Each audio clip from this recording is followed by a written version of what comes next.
Very impressed. I think the people are very polite, and going from back 2017 when I came here and to now, I realise Liverpool's supporters are getting bigger and bigger, and it's nice to see the younger generation as well. I went to 2 days ago. I went to the Temple for a walk around in the city centre, and it's nice to see that, because normally I don't get that chance to do that at home, but it's nice to try and be like normal. Yeah, I like the sushi. We were in the British Embassy the other day, and I was lucky enough to manage the tuna they had there to help cut that. So it was a fantastic experience for me. Well, I think this is very important for the club, because we have supporters worldwide, and supporters in this part of the world will never get the chance to go to Anfield. So what we have to do as a club, we have to bring Liverpool Football Club to these people. Just when they see the players live, like Mo Salah, Virgil van Dijk, for them to see them live it's a big thing, and that's why we consider ourselves as a big worldwide family club. I think it's the history of Liverpool Football Club, all over the world.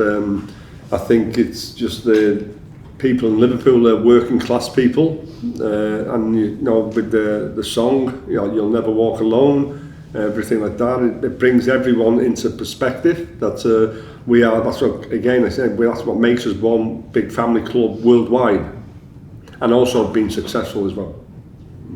Basically, because of the fans, it's something different. When you talk to opposition players, they don't like playing at Anfield because they're very close to the players. The stadium is very close, and it's the history of the club. What they want to get behind the team. As long as the team gives 100%, they will be happy. And for example, one of the most famous games at Anfield was when we beat Barcelona 4-0, and that would never happen anywhere else. That would only happen at Anfield, and that's because of the supporters got behind the team, and the team got going. And Barcelona at that game could not respond to that, and that's mainly down to the crowd. Again, like what I just said before, I think the team spirit, the supporters get behind the team, and that's what it's all about. It's about staying together.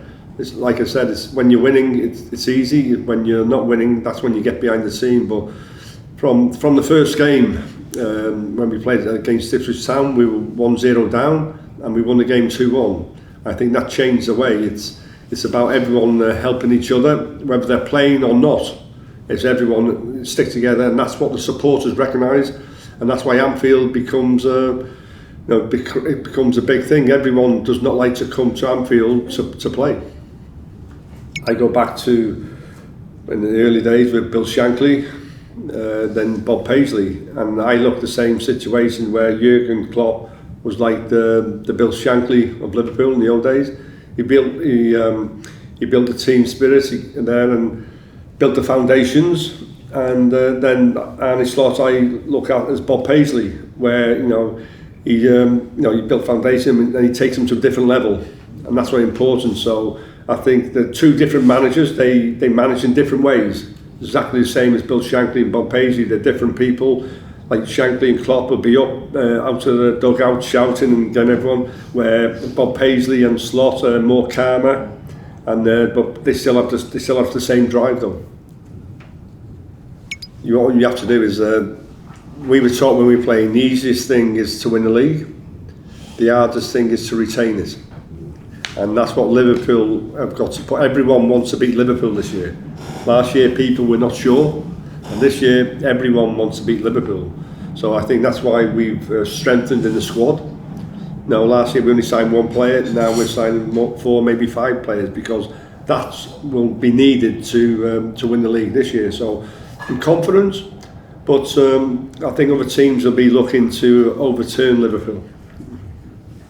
We're expecting big things from them. No, they are. This is why we have pre-season games, to get them to know the teammates, and I think sometimes maybe different formation of play.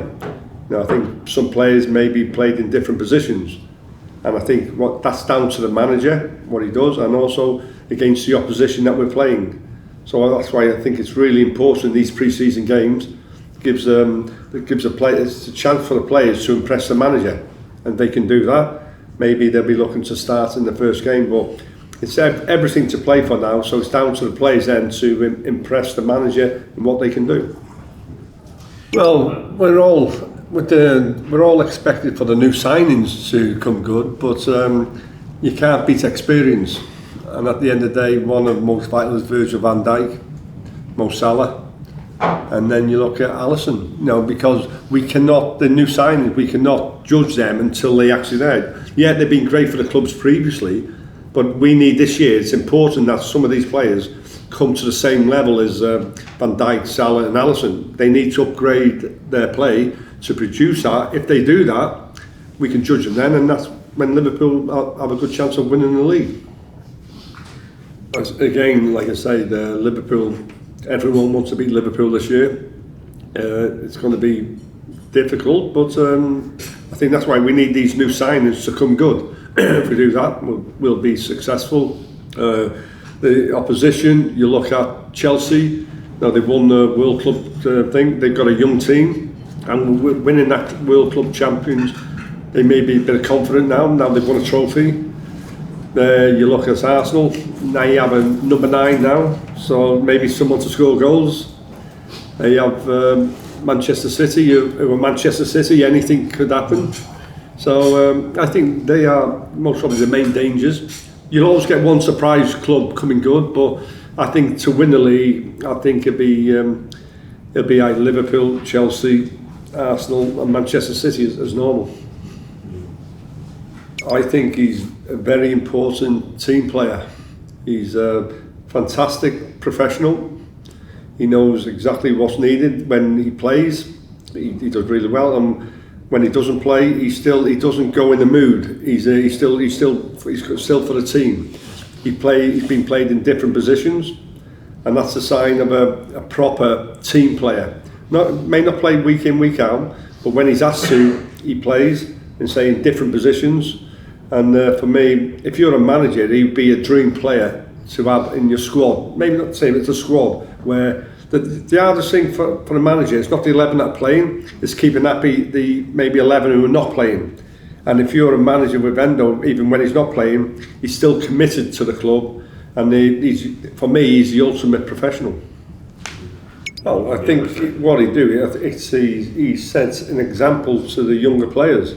I think the ultimate professional, and is passing that experience on to the younger players, and that's why he's a dream player for a manager, because he's apart from being ultimate professional, he passes on his experience to the younger generation, and that again for a manager is very important. They love him because all the Liverpool supporters, all they want for a player to give 100%. If they don't give 100%, they will not get behind him. And that's what Endo does, he gives 100%, and the fans know that. That's why they love him. Whether he plays or comes on, whatever, that's about Liverpool Football Club. They're working class people, and they want to go and say, you give 100%, even if they don't win, they'll still say, well done. But when they see maybe more gifted players who do not give 100%, Liverpool fans will not get behind them. And that's why they are behind Endo, because he gives 100%, and you can't ask for anything more from him. It depends how they do in pre-season. That's what they're there for. I expect him to be there. I expect him to be in the squad, and he's a versatile player, and that's why he may be playing in different positions. But he'd be the manager's dream, whether he starts or whether he doesn't start. And so from supporters' point of view, we want to see him there next year. We want to see him do well, and I think sometimes when he's not playing regular, things may change for him.